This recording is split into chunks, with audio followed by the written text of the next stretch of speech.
Hi hello എല്ലാവർക്കും നമസ്കാരം. വർഷത്തിൽ 12 ദിവസം മാത്രം പാർവതി ദേവിയുടെ നട തുറക്കുന്ന കേരളത്തിലെ അപൂർവമായൊരു ക്ഷേത്രം. ധനുമാസത്തിലെ തിരുവാതിര നാൾ മുതൽ 12 ദിവസം നാടിന്റെ നാനാഭാഗത്തു നിന്നും പാർവതി ദേവിയെ ഒരു നോക്ക് ദർശിക്കാൻ ലക്ഷക്കണക്കിന് ഭക്തജനങ്ങൾ എത്തുന്ന കേരളത്തിലെ പ്രസിദ്ധമായൊരു ക്ഷേത്രം. എറണാകുളം ജില്ലയിലെ ആലുവായിൽ വെള്ളാരപ്പള്ളി എന്ന ഗ്രാമത്തിൽ പെരിയാറിന്റെ തെക്കേക്കരയിൽ സ്ഥിതി ചെയ്യുന്ന തിരുവൈരാണിക്കുളം മഹാദേവ ക്ഷേത്രം. കിഴക്ക് ദർശനത്തിൽ മൃത്യുഞ്ജയനായ ശ്രീ മഹാദേവനും പടിഞ്ഞാറ് ദർശനത്തിൽ ആദിപരാശക്തിയായ ശ്രീ പാർവതി ദേവിയും ഒരേ ശ്രീകോവിലിൽ പ്രതിഷ്ഠിച്ചിരിക്കുന്നു എന്നതാണ് ഇവിടത്തെ പ്രത്യേകത. സ്ത്രീകളുടെ ശബരിമല എന്നാണ് ഈ ക്ഷേത്രം അറിയപ്പെടുന്നത്.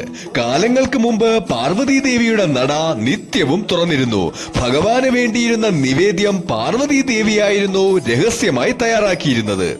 നിവേദ്യത്തിന് വേണ്ടിയുള്ള അരി, ശർക്കര, നെയ്യ്, നാളികേരം എന്നിവ തിടപ്പള്ളിയിൽ മേൽശാന്തി കൊണ്ട് വയ്ക്കുകയും തിടപ്പള്ളിയുടെ വാതിൽ അടയ്ക്കുകയും ചെയ്യുന്നു.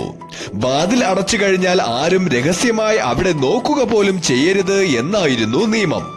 ഒരു നിശ്ചിത സമയം കഴിഞ്ഞ് മേൽശാന്തി തിരിച്ചു വരുമ്പോൾ പായസം തയ്യാറായിരിക്കുകയും ചെയ്യും.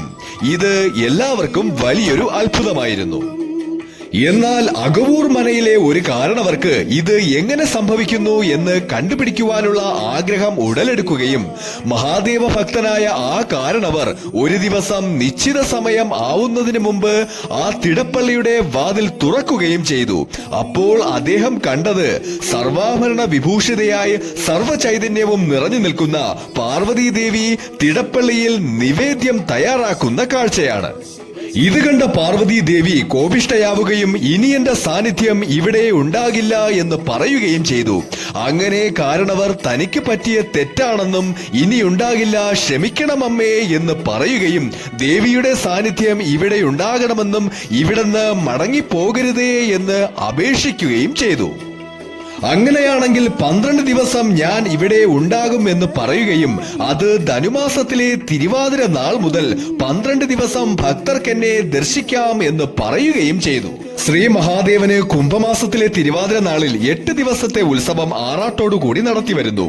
അകവൂർ, വെടിയൂർ, വെൺമണി എന്നീ 3 ഇല്ലക്കാരുടെ ട്രസ്റ്റാണ് ഈ ക്ഷേത്രം നടത്തുന്നത്. ഇവിടത്തെ പ്രധാന വഴിപാടുകളാണ് മംഗല്യസിദ്ധിക്ക് മഞ്ഞൾ പറയും, കുടുംബാരോഗ്യത്തിന് നെൽപ്പറയും, രോഗശമനത്തിന് മലർ പറയും, രാഹുദോഷത്തിന് എള്ളു പറയും.